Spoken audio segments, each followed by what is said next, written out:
Hello, everybody. Welcome to another daily dose of gaming news and all that good stuff. And as always, I also publish on Rumble and on Patreon for extra support. Any kind of updates and such, I usually go about on Twitter X.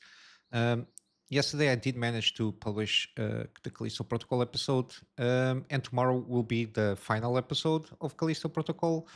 And then I will start off the next gaming series next week. So starting off Monday.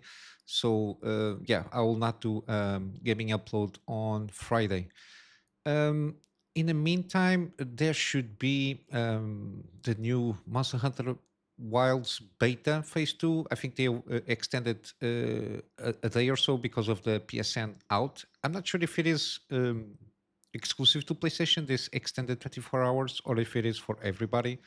Regardless, I will try my best to this time not miss this beta. Again, as I mentioned yesterday, got the weekend a little bit on the shoulder pain there. I'm still reeling off out of it.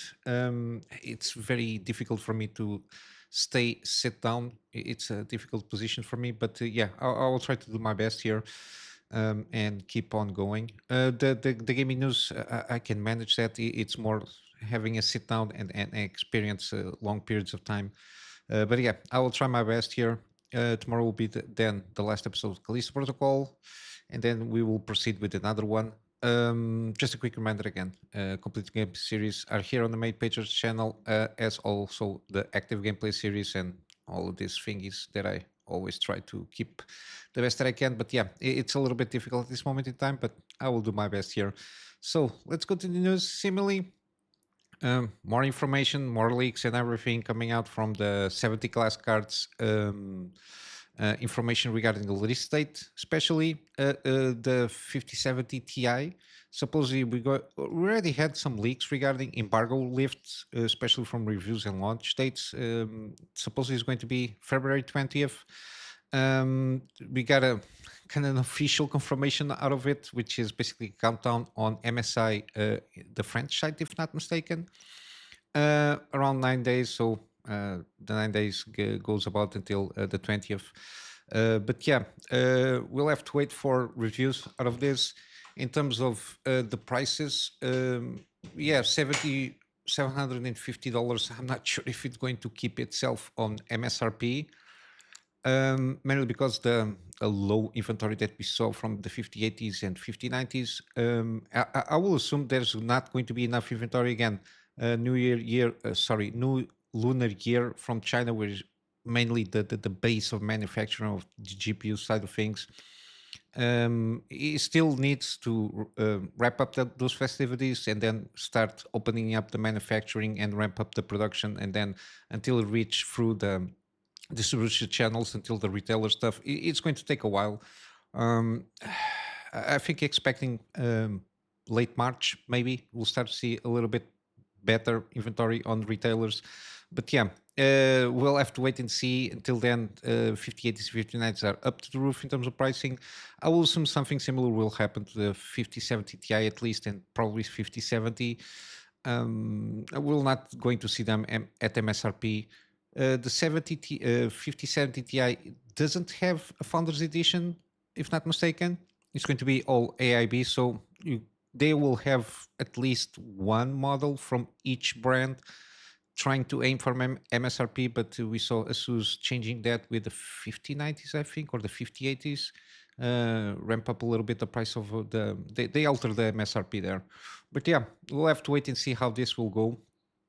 I think one of the things that's going to dictate if it is a kind of a decent GPU comparatively with the rest of the lineup is the performance. But I'm not expecting huge uplifts in performance in terms, at least generationally. I think it's going to be in line with the leaked numbers that we already saw from everything that we've been seeing, especially compared with the leaked numbers from the 5090s and 5080s, and how that perceived uplift in performance does match to a certain degree with the reviews. We might extrapolate those results there, but yeah, we'll have to wait and see. But on the other side, so we've been seeing a little bit more of AMD RDNA 4 leaks and boards supposedly they're going to be very aggressive on the pricing. Again, it all depends on if the numbers in terms of performance that we saw in terms of leaks, if it is that good. And hopefully, again, I already mentioned that at least the 9070 XT to be in terms of I don't know, compare itself with a 5070 Ti.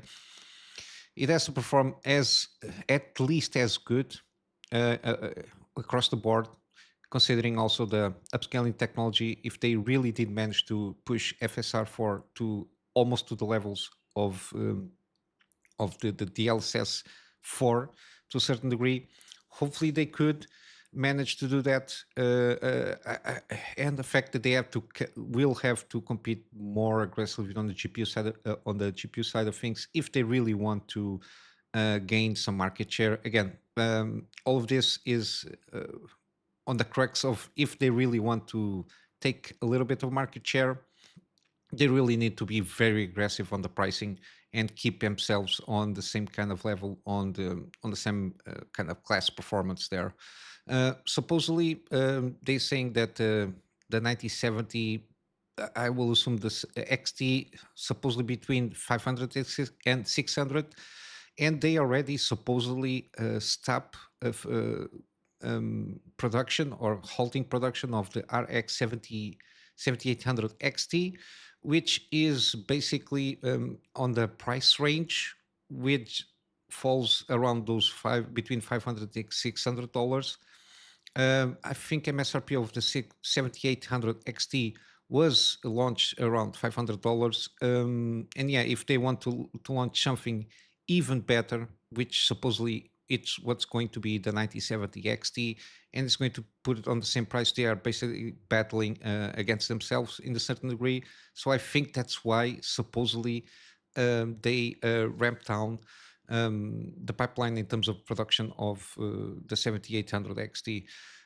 Supposedly, it was about to end only in the third quarter of 2025, so around September or so, but they already stopped the production supposedly in January. Kind of, I think, after the CES. That's why I think we also, again, a lot of reasons, but I think it's one of the reasons they really just went silent with with the RDNA 4 announcements and specifications and price and all that information, that blackout that happened after CES. I think they had to take some decisions there, and probably that's why we might see some aggressive pricing if they really stop the 7800 XT of if they stop the production there, we'll can assume to a certain degree that they're going to price at least the non-XT version around that price, so it can compete with the 70 class cards with NVIDIA. We'll have to wait and see again. They are promising us news late this month, supposedly. Again, as a recap, if they can manage rasterized performance around what supposedly is around 4080-ish, I think almost to at least we can expect probably a 7900 XT rasterized performance and probably ray tracing performance around the levels, maybe 4070 Ti, maybe 4070 Ti Super, maybe. They had the added value that have a little bit more VRAM, so they can justify a little bit the competitiveness of that product itself.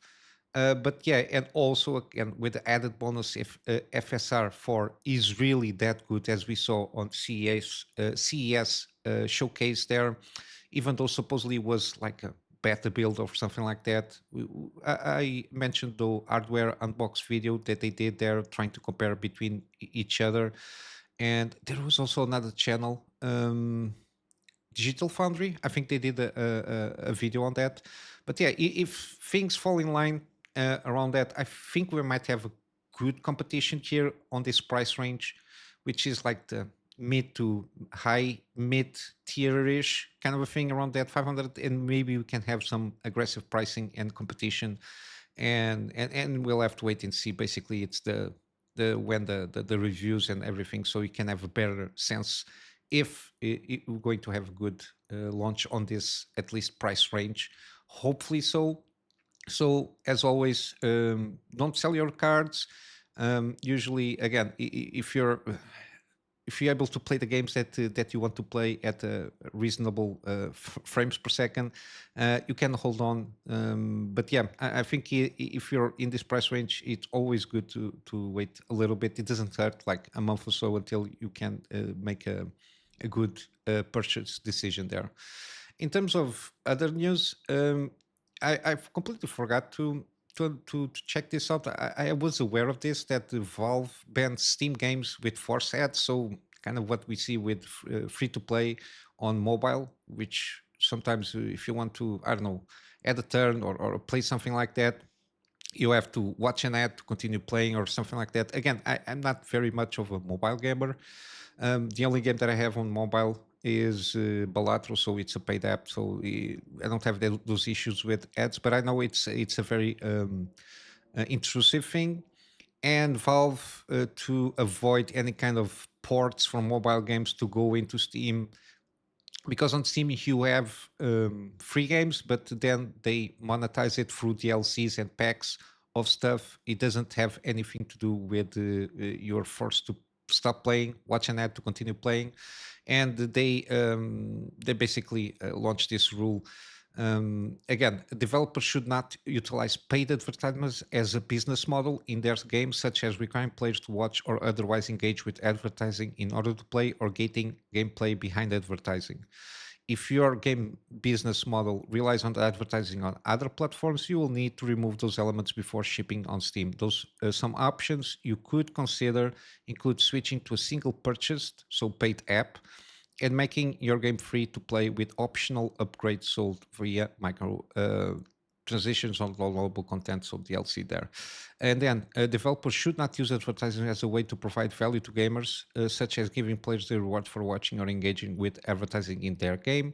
And then developers should not charge other developers for access to Steam features. These include sale pages, bundles, store pages, franchise pages, etc. So because we have the metrics, so again, I think they did a good job here to protect the consumer. They are doing some good moves, even though there are some finicky stuff happening on the background. I think there was a stuff with the law action suits and all that jazz, but I think they are reverting here, and I think to a certain extent the overall philosophy of Cape Newell is provide value on the platform, and the customers will stay and engage with the platform itself. And some moves that he did, or at least Valve did recently, they are trying to protect consumer, because again, it's a matter of convenience.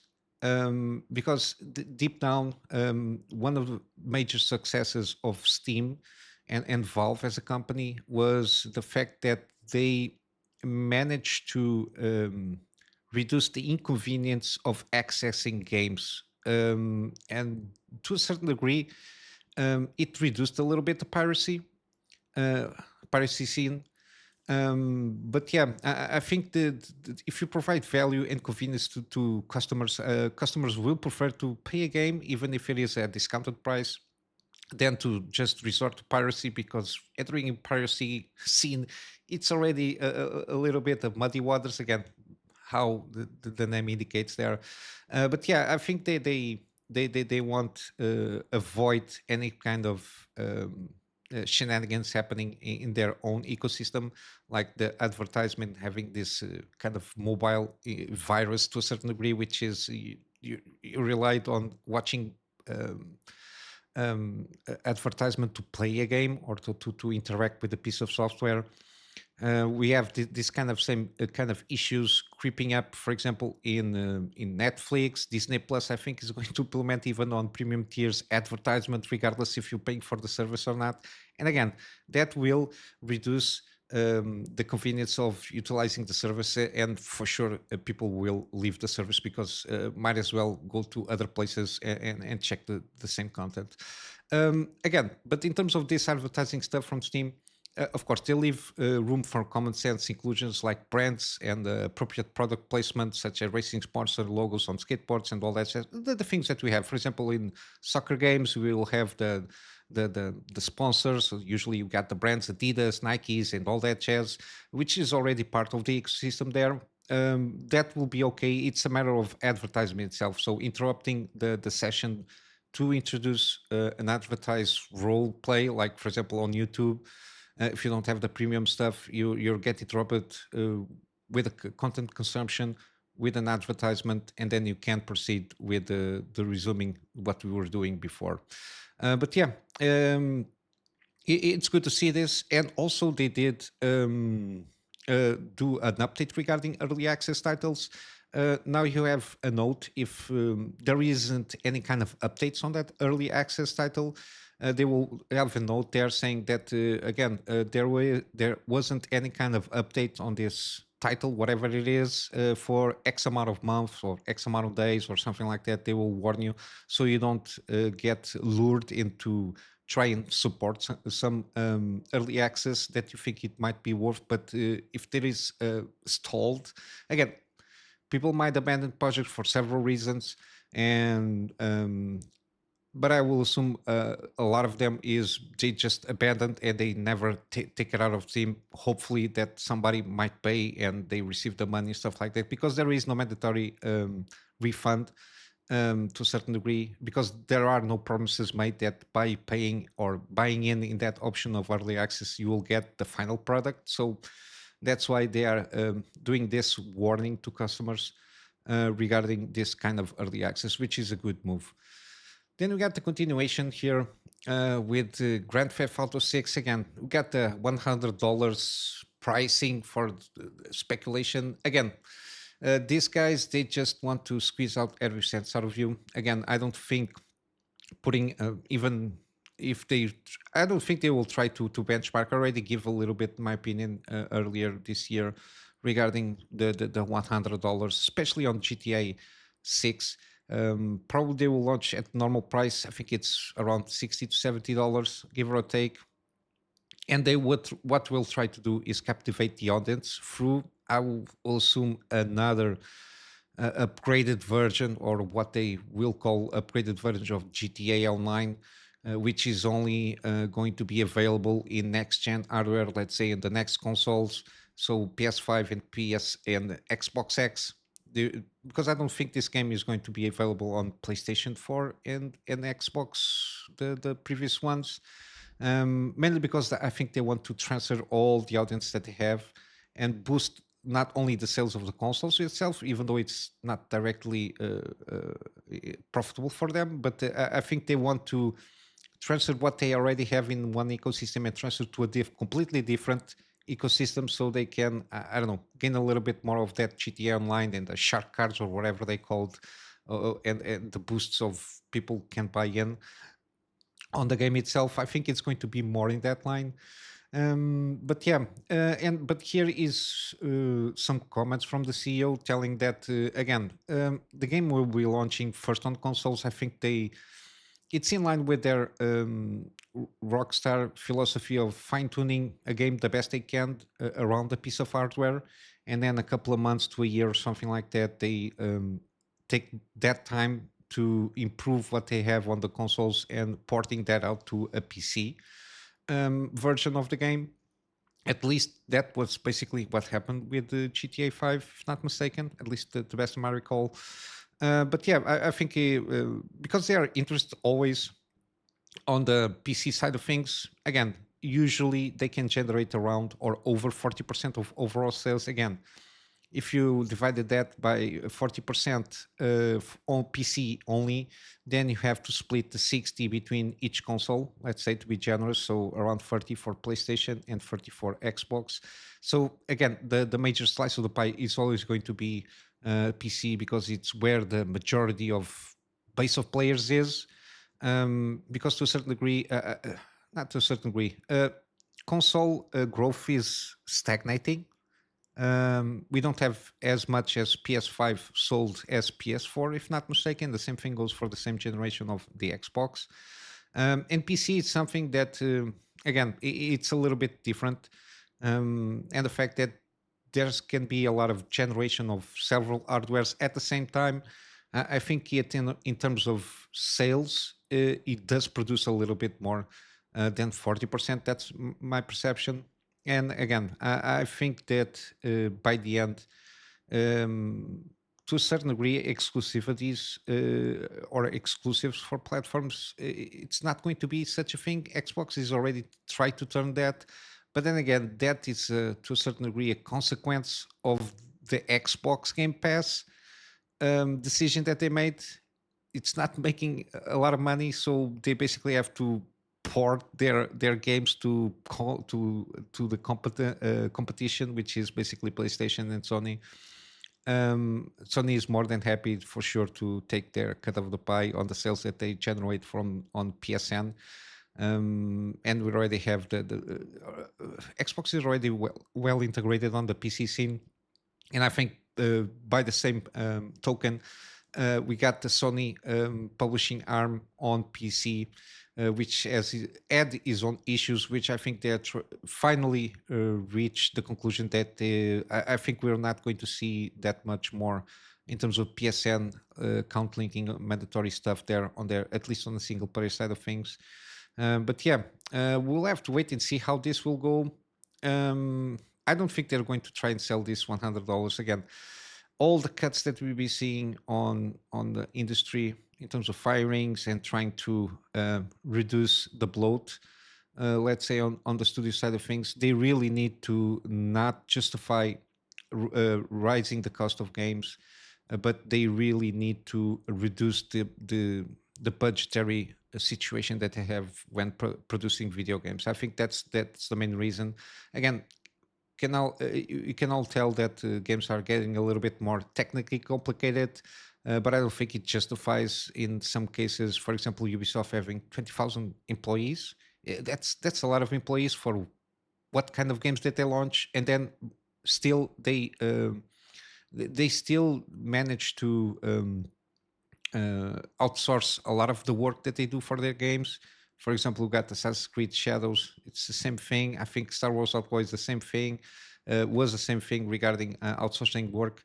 Again, in a company that is that bloated, again, you have a lot of overhead, and then the production costs of making these games, it's too much. Because if an indie game with, I don't know, 50 a team of 50 people working on the game can do an excellent can launch an excellent game and sell bunkers, again, why these companies cannot do the same? Again, it's a matter of having to at least reduce the production budgets to force a little bit more creativity in the teams, I suppose. I don't know, but it's not just one issue there. But yeah, we'll have to wait and see how this Grand Theft Auto that supposedly is going to launch this year. I will assume maybe October, November, before the Christmas stuff, because usually it's when these kind of games launch, like big hits. They tend to launch like a month or so before Christmas because of all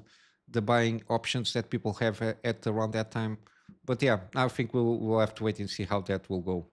And then lastly, we got a little bit more updates regarding Lords of Fallen. Again, subreddit is going completely insane. On the subreddit of Lords of Fallen, they accuse game developer of promoting fascist ideology and ban from the mod team. Again, this is one of the things that sometimes we have to be careful on social media channels. Sometimes the people that work on the game, or even the developer studio, anybody there, it doesn't have the responsibility of monitoring the official media channels. Usually that tends to fall on the publisher itself. Again, if it's self-published, again, they take the responsibility on that. We got a little bit of case there. For example, we got the Kingdom Come Deliverance to the same people that work on the game. They are not the same people that are responsible for the managing those community manager channels all over the place. Usually that falls on the publisher. The same thing we got with Helldivers 2. It was basically from Sony's part, if not mistaken, that were responsible for that community management. Again, but subreddit is I think it's a different thing, I suppose. But yeah, they banned the CEO, Marek Dminsky, mainly because of it's a fallback of this poll that he did, and I did vote on this poll. I remember voting on this poll, and of course, male or female. I think it's a common sense thing to do this, and of course, because it has they sell more after the more that they were expecting after this polling vote. They did launch a promo on the game, a deal on the game, and they were expecting, according to that time period, around 10% extra revenue. Yeah, but instead, after doing all these announcements, they get 50%, 60% off. Yeah, 60% off more than they were expecting, which is good. But yeah, this um, Reddit again. I'm not a big user of Reddit. I think I have one of those sites that have auto publishes when I launch something on YouTube. I think I have my subreddit there, Kunami World, and I think it's still auto publishing. Again, it's been a while since I went to Reddit.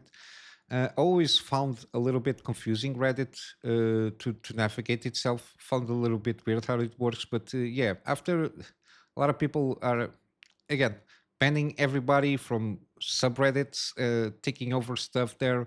Again, there was some shenanigans happening there, but yeah, it's not that good because even from developers that were chatting there, they will all remove from moderation teams. Again, they are not banned from the subreddit itself; they just were banned from the moderation team, which is very interesting. And they again, its justifications is we have experienced an influx of using spread fascist views, both from subreddit and via mod mail. Then they come here with the spread of misinformation, disinformation, propaganda significantly increase from these sites because they also ban stuff leaking from external sites like X and the such. And they justify this as this corporation have actively enabled fascism, removed fact-checking measures, censored certain keywords from search algorithms, and silenced communities while allowing harmful rhetoric to thrive. Refuse to support platforms that profit from misinformation, hate speech, and incitement to violence. Again, these guys are completely insane. I don't know. I don't know if they are being.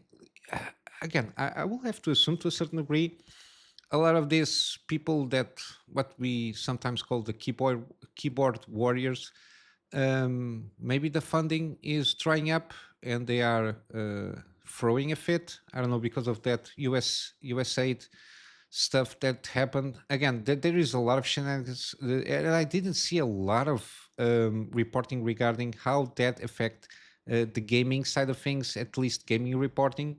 We know that there was some shenanigans with the media outlets, legacy media. Some of them reported on Gamergate since the first one. But yeah, I'm not sure how this cut funding is going to affect these people, what we call keyboard warriors, and to a certain extent what people call the woke activist stuff there. Again, I think most of them were always persons that were paid to produce this kind of ideology, let's say, um, because it was something that everybody knows is very artificially created. This LGBTQ plus and all the acronyms and all that jazz. It's artificial created for, I don't know, astroturfing. But yeah,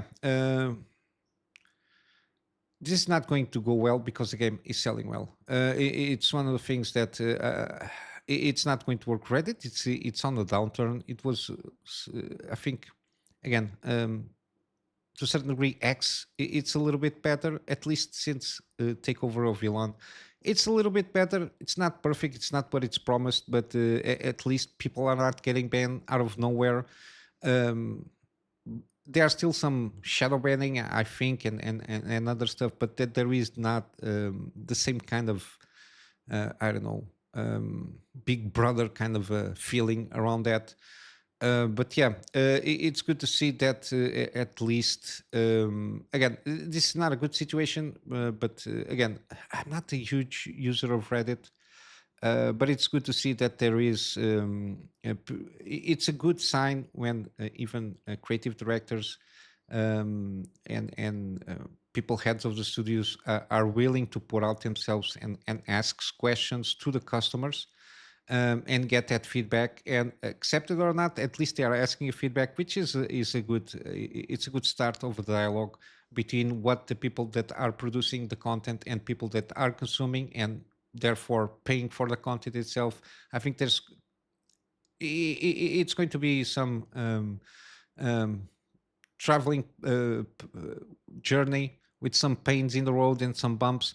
But I think it's something that we might eventually see come to approximation and see a little bit better games coming out if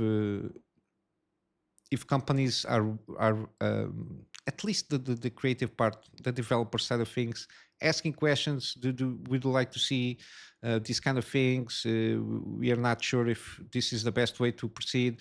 Similar, for example, the success that was Baldur's Gate 3.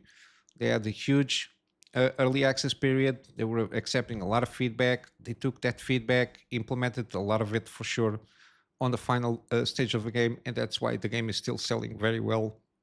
And I think it's mostly because they were open to accept feedback and filter out the nonsense and see what the creative side of things were in conjunction with the feedback that they received. And again, I think it's a better way to go about it. But then again, a lot of these games come out of corporate blob companies. And we reached the point that a lot of people were basically just approving checklists what the game should have, at least on the major AAA companies. But yeah, I think it was a wake up call, especially. I think Baldur's Gate 3 was a huge shakeup. We saw a lot of when the game came out and started selling well. And then again, with the repercussion, for example, of stellar braids and indie titles and on Asian developers, that they really cater more to what people were expecting for the games to be, and having a good launch and sales. For example, last year, Black Myth Wukong was a huge hit, 20 million copies in 3 months or so, something like that. Again, when you launch a good product, you will get the sales there, and especially coming from more smaller teams or independent developers. Again, we will have to wait and see how this will go, but I think we're going to have kind of a sea change because we are seeing continuing purging in a lot of AAA studios regarding trimming the fat there. But yeah, let's finish up here with some gaming deals. We got Citizen Sleeper seems to be a pretty good game. It's kind of a classic RPG with dice themed here, and it's 70% off. We got Midnight Suns again. I made a series out of this game here. I managed to come in for free on Epic Game Store uh, months ago. I did a gameplay series on, I think I went Light Hunter, tried to do my best there. But yeah, I did enjoy. I do recommend at this price point for sure, 85% off. Also, 85% off got Marvel's Guardians of the Galaxy. It's one of those games that I also managed to claim it for free on Epic Game Store. I will eventually probably do a gameplay series on this game. And again, 85% off. We got Bioshock the Collection. Again, a very good trilogy. This anthology has the free games, the remastered version of the first two, Bioshock Infinite, and then all the DLC associated with all the free games there. Then you got also, again, Baldur's Gate is on sale now, 20% off, which is a pretty good one. I will have to reserve a huge chunk of time to play this game. I'm very curious in trying classical RPG in that sense. Usually it's more turn-based in the sense that, again, it's different. But yeah, it's one of those that it's on the back burner here to see when I can play this game. Then on GOG, we still have Alien Isolation, the collection. Again, I do recommend this version of the game. I already did very long time ago. I think it's one of the first gaming series that I did was this game. If not sure, you can check out the first episode to have an idea what this game is about. But yeah, I do recommend it, this price point especially. Then you got Deus Ex Human Revolution Director's Cut. Again, I recommend it. And also the sequel, Mankind Divided Digital Deluxe Edition. Pretty good. It's got all the DLC associated with it. 85% off. And then lastly, we got Prey Digital Deluxe Edition. Again, very underrated game. I also did a gameplay series on this one. I think this one I bought it on Steam or I claim it. No, I think I claim it on. At least I know I claim it for free from Epic Game Store. Also, again, this is a very excellent game, very underrated. It's called the. It's on a class of immersive sim, similar to a certain extent of. Oh my god, I completely forgot the. It's the same studio that did the other game, very well known, which I completely forgot the name. I don't know why. Very well known game, but yeah, first person sci-fi. If you're not sure, you can check out the first episode to have an idea what this game is all about. But yeah, I do recommend this at this price point. But yeah, other than that, I'm going to wrap up here for today with a plug on my Patreon for access support. This access support is more in line for me to get around and trying to get a better storage solution so I can have backups of stuff that I do for my clients, and of course, some extra space for the videos that I do for the channel. And with all that said, I hope you have a wonderful day, and I'll see you in the next one. So until then, Kunami Master out.